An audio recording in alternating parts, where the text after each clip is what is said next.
ప్రపంచం కుగ్రామంగా మారిపోయిందని, ఎవరు ఎక్కడైనా బ్రతకొచ్చునని, ఎక్కడైనా ఎవరిపైనైనా ప్రభావం చూపించొచ్చునని మనం కొంతకాలంగా చెప్పుకుంటూ వస్తున్నాం. అయితే ఇది కొంతవరకు మాత్రమే, పూర్తిగా సత్యం కాదు. మనం ఎవరినైనా మార్చొచ్చు, కానీ మన పొరుగున ఉన్న వారిని మార్చలేం. వారితో సఖ్యతగా ఉండడం తప్ప ఇది ఇండియా పాకిస్తాన్కు వర్తిస్తుంది, ఇండియా బంగ్లాదేశ్కు వర్తిస్తుంది, ఇండియా చైనాకు వర్తిస్తుంది. అయితే సఖ్యతకు కొంత మూల్యం చెల్లించాల్సి ఉంటుంది. పొరుగు దేశాలపై దాడి చెయ్యొద్దు, వాటి మానానికి వాటిని బ్రతకనివ్వాలని ఇండియా మొదట్నుంచి భావిస్తూ వచ్చింది. కానీ మన పొరుగున ఉన్న 3 దేశాలది 3 తీరులు. ఒకరికి కాశ్మీర్ కావాలి, ఒకరికి పాకిస్తాన్ ప్రేమ కావాలి, ఇంకొకరికి ఆక్రమించడానికి తేరగా భూభాగం కావాలి. 3 దేశాలది 3 రకాల బుద్ధులు. ప్రపంచ పోకడ మారుతున్నా వీరు మాత్రం మారడం లేదు. దేశ విభజన తర్వాత ఇండియా 2గా చెల్లింది. మత ప్రాతిపదికన ఏర్పడిన పాకిస్తాన్ ఎప్పుడూ కూడా అదే పంతా అనుసరించింది. కాశ్మీర్ను చేజిక్కించుకోవాలని తన తాహత్తుకు మించి వ్యవహరించింది. ఇండియాను శత్రువుగా మార్చుకొని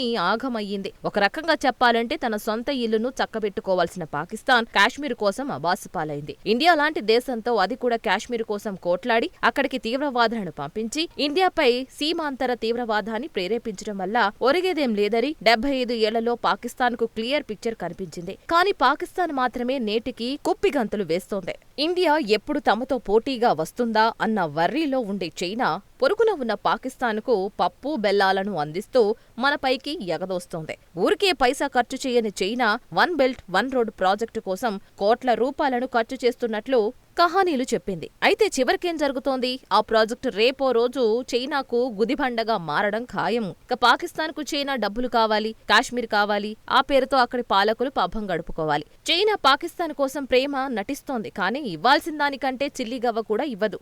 జనం అడుక్కు తింటున్నా తాము మాత్రం తోపులమని చెప్పుకుని కాలం గడిపేయడమే అక్కడి ఆర్మీ ప్రభుత్వాల పని. ప్రజలు ఎప్పుడైతే అసలు విషయాన్ని అర్థం చేసుకుంటారో అప్పుడు కొత్త అంశాల్ని లేవనెత్తడం వారి పని. ఇదే విషయాన్ని పసిగట్టిన ఇండియా అటు చైనాకు ఇటు పాకిస్తాన్కు 2 దేశాలకు చెక్ పెట్టేలా వ్యూహం పన్ని 2 దేశాలను ఎవరి హద్దుల్లో వారిని ఉండేలా చేసేందుకు అన్ని ప్రయత్నాలు చేస్తోంది. ప్రధాని మోదీ 11 ఏళ్ల పాలనలో చైనా పాకిస్తాన్ ముప్పును ముందుగానే పసిగట్టి 2 దేశాలకు చెక్ పెట్టేలా అంతర్జాతీయ వ్యవహారాలను చక్కబెట్టారు. ఇక పక్కనే మిత్రదేశంగా మొన్నటి వరకు వ్యవహరించిన బంగ్లాదేశ్ విషయంలో ఇండియా అనవసర తలపోట్లకు గురవుతోంది. కల్లోలంగా ఉన్న దేశాన్ని గాడిన పెడుతున్న హసీనాను దెబ్బకొట్టేందుకు అమెరికా నాటి పాలకుడు బైడెన్ ప్రయత్నించగా అక్కడ మైనారిటీలుగా ఉన్న హిందువులు ఎన్నో కష్టాలు పడ్డారు. హసీనా సర్కారును కూల్చి మతోన్మాదులు రాజ్యం ఏలుతున్నారు. ఆర్థికవేత్తగా పేరు సంపాదించిన యూనస్ అక్కడి ప్రభుత్వానికి అతిపెద్ద ముల్లాగా అవతరించి పాకిస్తాన్తో చట్టాపట్టాలేసుకోవాలని చూస్తున్నాడు. పాకిస్తాన్ పాలకులతో అవమానాలకు గురై బంగ్లా విముక్తి పోరాటం చేసిన